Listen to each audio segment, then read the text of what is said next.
Thank you, Las Cancorla.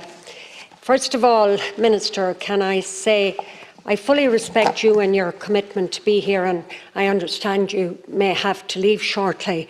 But I have to say I'm deeply disappointed that the Minister for Finance could not see to be present in this Dáil debate for the finance bill.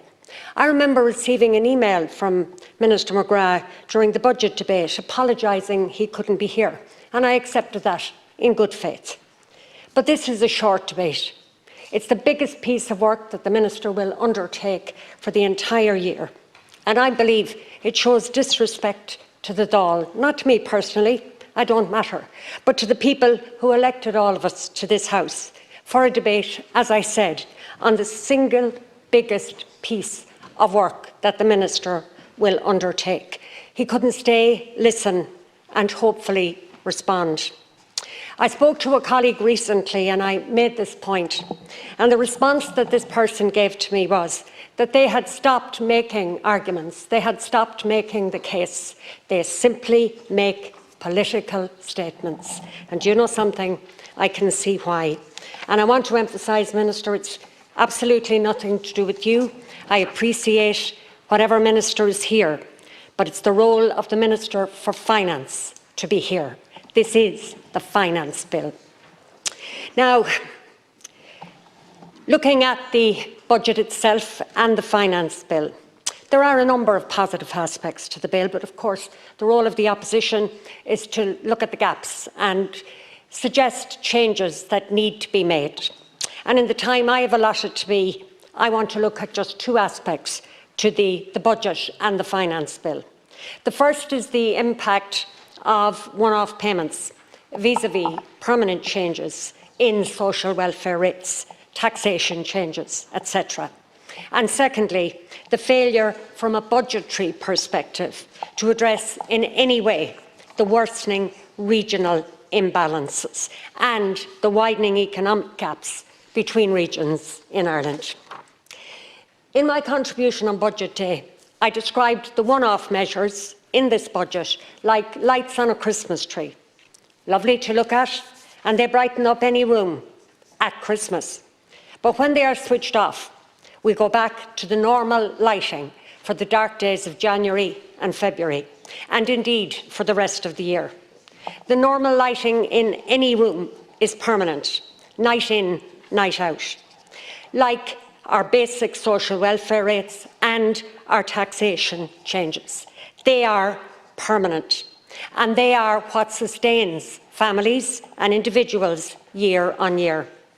It would only be a Christmas Grinch that would argue against the fairy lights, but they are temporary.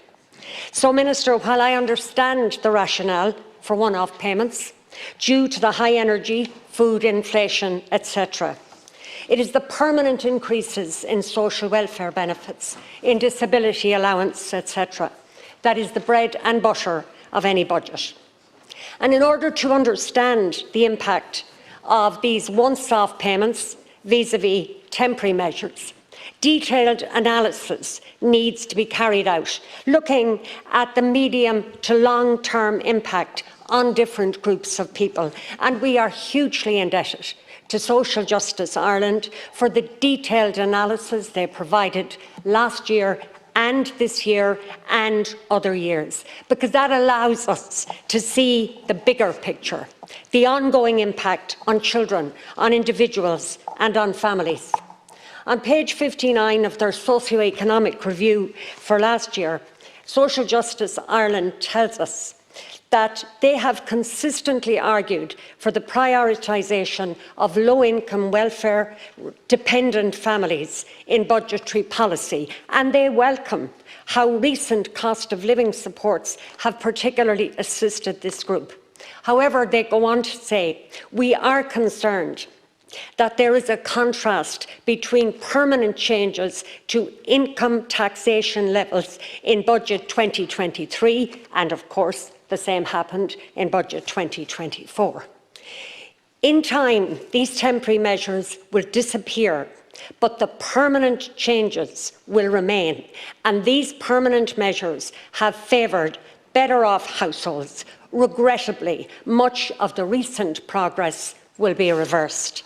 And they have any god's amount of tables here in this book, but just looking at one, it shows clearly that a couple with two earners at €100,000 from last year's budget gained €55 per week. A couple, one earner at 60,000 gained almost €36 per week, and a couple, one earner at 30,000 gained just nearly €9 per week. And the analysis of this year's budget is the same. We see those that on higher incomes are the people who are gaining.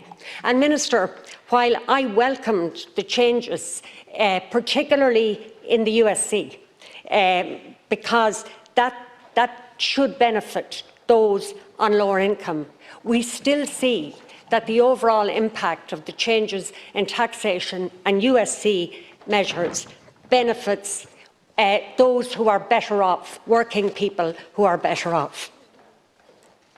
And what we find, Minister, is that low-income families in particular, those whose incomes are below the standard rate income tax threshold, those families gain least from the government's budgetary measures over the last few years because they can't benefit from the income tax changes, and their benefit from the USC changes this year are minimal. In order to target those groups, some form of income tax credits could make a real difference to those families because, Minister, they are falling between two stools. And furthermore, if you look at average weekly earnings for let's say 2022, using the most recent statistics, they average at about €881 per week.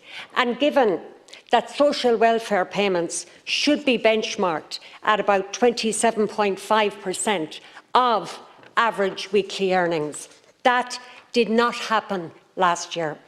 And Social Justice Ireland have estimated that an increase of €25 per week would be required this year just to ensure the value of social welfare payments, the spending power, the money in people's pockets, that increase of €25 per week would be required just to keep pace with increases that have already occurred in average earnings.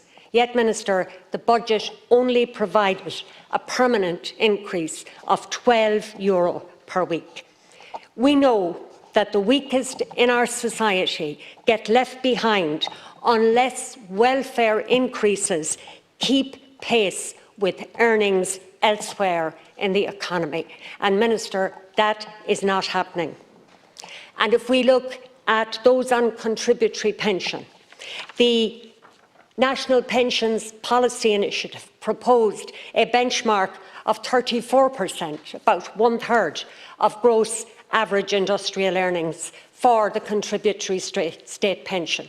Yet the government failed abysmally to deliver on pension adequacy. In fact, Minister, pensioners' spending power is now €19 less per week than it was in 2020. So despite the fact that this budget has been claimed as progressive, the permanent income gains from budget 2024 is that those households with the highest income will gain the most. If we exclude all temporary measures, a single unemployed person will gain about €12 per week. A couple earning $25,000 will gain about 88 cents per week. That couple in the middle I spoke of earlier, and two earners on $125,000 will gain over €30 per week. So, Minister, that's not a progressive budget. That's a regressive budget. The other point I want to raise here this evening is the complete lack of delivery of any attempt at balanced regional development in budget 2024. Despite an excellent budget submission from the Northern and Western Regional Assembly, it was completely ignored. They just asked for three things: a stimulus package for the region of about 570 million, a policy of positive discrimination, and looking at how greater regional autonomy could be delivered.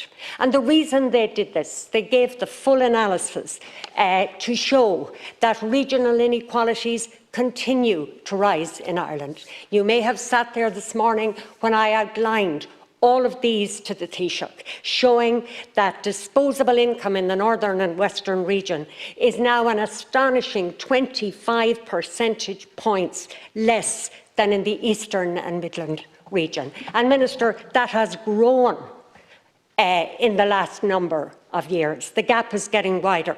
I explained that the census data showed that population growth is unstable and uneven. I explained that while employment levels are largely similar, the jobs of the future, the jobs in the knowledge economy, those jobs, we have far fewer of them in the region. I quoted the European Commission speaking about how the region, that is the Northern and Western region, has fallen back to a lagging region, with the border region being described as in a development trap. Those are the words of the European Commission from this year. And the Northern and Western region, they tell us, their GDP per capita is 17% below the EU average, not the other regions in Ireland. We're 100 percentage points below them, but below the EU average, where there are rich regions but very poor regions. We can't keep up. Minister, back in 2006, we were 5% above. So anybody who doesn't recognise that there is a huge imbalance in regional development in this country is just closing their eyes. And when I said this to the Taoiseach today, he basically said to me, he doesn't use GDP as a form of economic measurement. Well, that's up to him. But the CSO uses it, the European Commission uses it, every country in their economic data and forecasts use it. Why does he just disregard it? Is it because the gaps in GDP are so astonishing that he can't find an explanation for them? So rather than trying to do that, he refuses to use it as a measurement of economic wealth. And Minister, the other thing he did was to accuse me of pushing for my own area, like all TDs do. But I wasn't. I was pushing for 8 counties, for a region that is simply falling further behind. With that attitude from the Taoiseach, and I have to say, I wasn't just disappointed, I was shocked. I was really surprised at his offhand attitude to it. And I thought, it's no wonder the gaps are increasing. Because, Minister, I can only make the case. You're the people to make the decisions.